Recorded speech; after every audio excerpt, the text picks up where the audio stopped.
studio at all. You know what it is? It's our new little trailer. And, well, I said I'm going to be traveling along the highway, going down for my new grandbaby's birth. And guess where I am today? I'm at my new granddaughter's. Well, she's 9 months old. And I haven't been able to see her since she was born.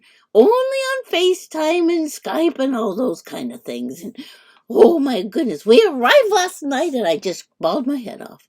I'm so happy to see her and hold her. And so we're babysitting for 2 days, and Fred and I are having a wonderful time being with her and her big sister and reading books and dancing and singing. Oh, we're in heaven.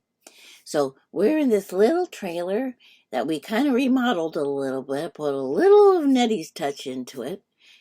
Well, yeah, well, the calmer side of Nettie, and we love it.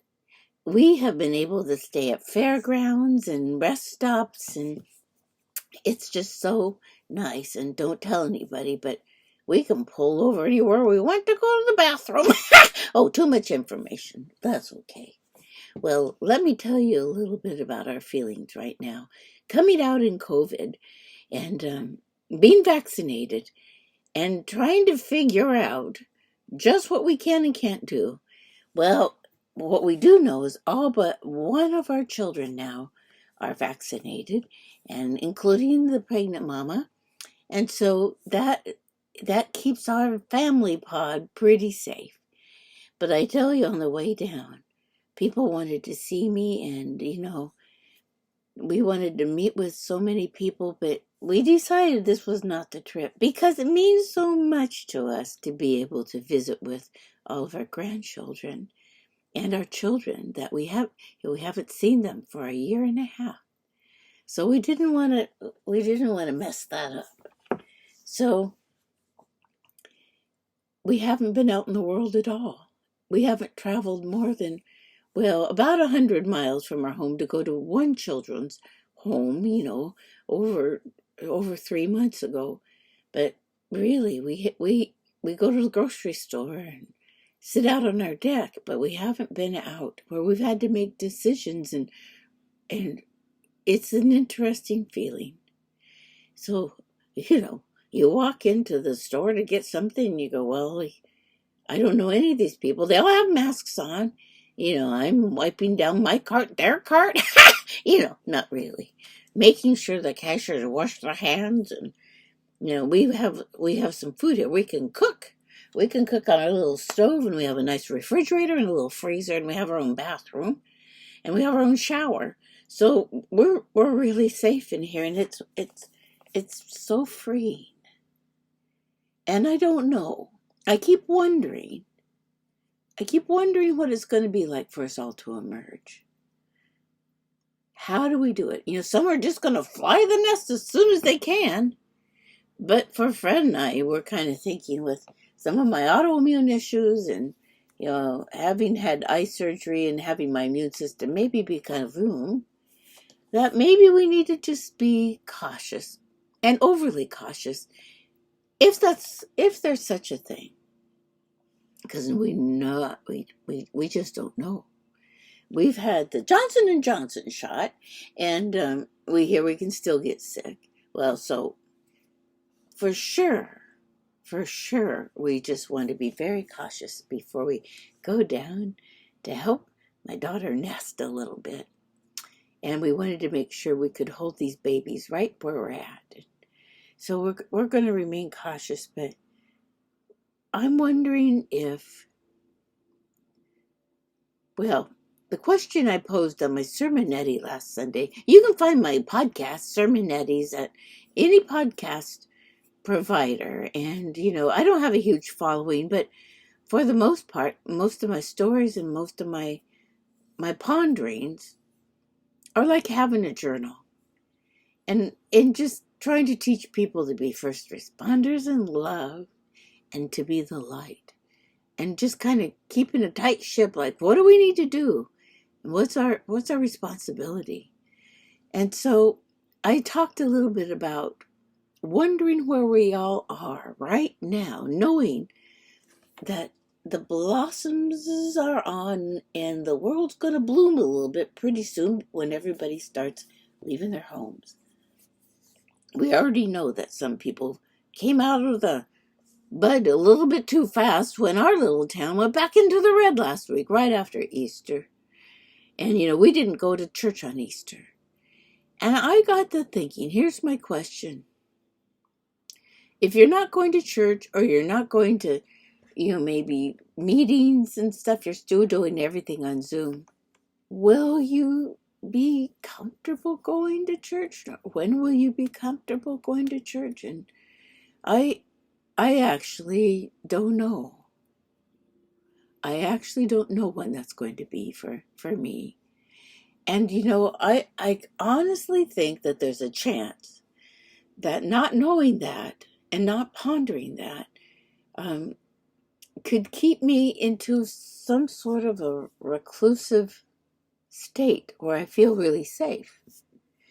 So I'm wondering if not only do we have a little bit of PTSD from the ravages of COVID, what it's done to us physically, killing almost 600,000 people, and deepening the fear of being one of those numbers. And if, there's been an awful lot that's happened in the last year that caused PTSD. A lot of the politics, to be perfectly honest. And so COVID has been somewhat a good excuse to stay away from society. I've heard that from people, that COVID protected them. They didn't have to go out in society where they didn't agree with most of the people outside their doors. And that's not just one party. Our nation's gotten a little bit ugly. And it's about fear. We've talked about fear. It is fear. And fear will drive us to be, agoraphobic, reclusive. And COVID gives us a perfect opportunity to stay in for our health. But at some point, we're going to have to balance this because we need to emerge at some point. And we need to be back out in society, and we need to be out without a bunch of judgment. I mean, it's so easy to just overlook things when we don't have to deal with things. We can turn off our TVs and our social media and our phones. But when we start going out in public, we're going to be face to face with people that don't agree with us. And I'm sure many people will vacillate between being first responders in justice and mercy and love, and wanting to be a first responder to self in love, to protect your heart. Those of us who have chosen to be first responders in love are very vulnerable, and usually very compassionate, empathic people, feeling the pain of others. So it's a confusing time, and it's so much easier to hide away. Nettie doesn't have the answers because some of these questions are mine. They're not just mine, because I know many followers have confided in me that they're not quite ready. We need to be okay. We need to be okay with that. But we can't hide forever.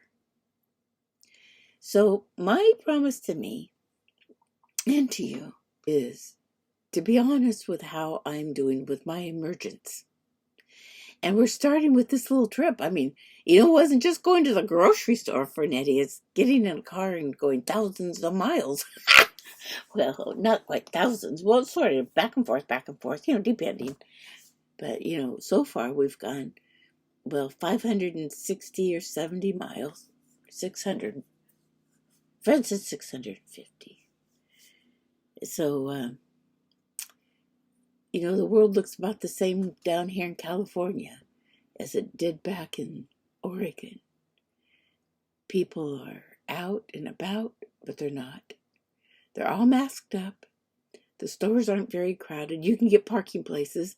The freeways in the Bay Area are doable. That's not normal. But it makes for an easy transition out. And so I'm going to be pondering, like I said, I'll be pondering what this emergence is for me. Today, they're saying maybe we've come out a little too quickly.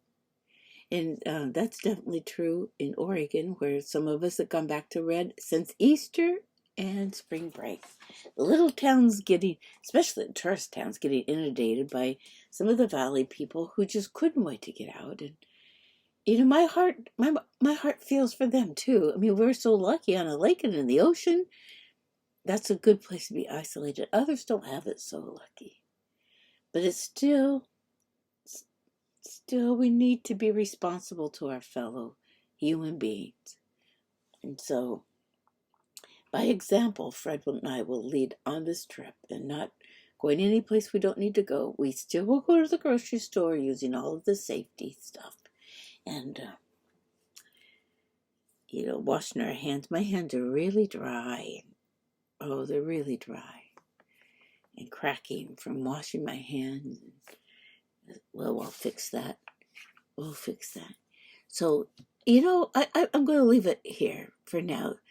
I just thought I was going to start videoing my little trip and show you where we've been and what we're doing. And I haven't done a whole lot of that because we're getting used to driving this rig and stopping. And I haven't gotten my camera out too much, but I'll put a little bit in this video. And just know, Nettie's on the road, but I'm taking you with me. I'm so lucky. We've got the internets, and we got Moments with Nettie at momentswithnettie.com, and I'm on YouTube. And well, I hope I don't bore you, but this is it. Travel log, and here from Lil Betty House. That's what I named it, Lil Betty House. It's a little house with a bed in it, and a few things more. Okay, Nettie loves you. Remember, I love you. And just be a first responder in love and be the light to others. Always remember, Nettie loves you. Bye-bye from grandchild land. I'm happy as heck. Oh, heck's not happy.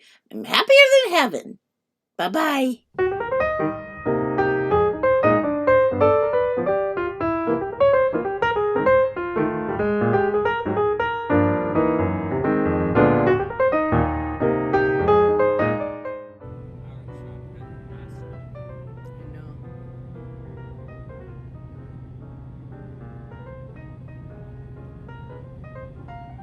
See all these pretty orchards?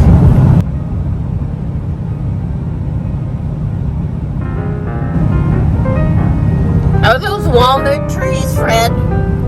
Or peach trees? I think they're almonds. I think they're almonds. Oh, he says almonds.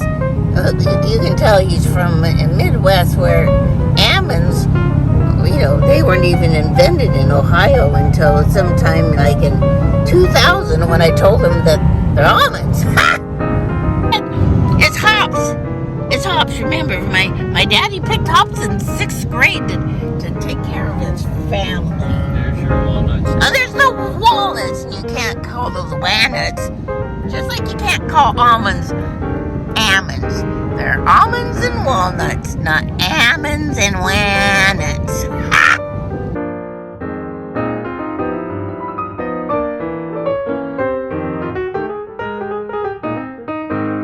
Fred, look! We're in Holland! Yep. It's a windmill. You better get past here fast. I think they cause cancer. I'm just kidding. Oh, there's a Budweiser factory. It looks like it's staggering. Oh, I'm with it today, Fred. There's electricity. You know that. That's your job. Don't pick your nose in front of the camera, please.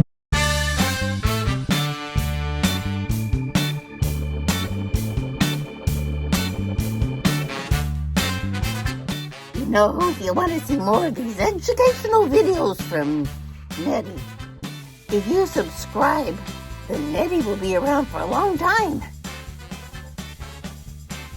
Well, please subscribe.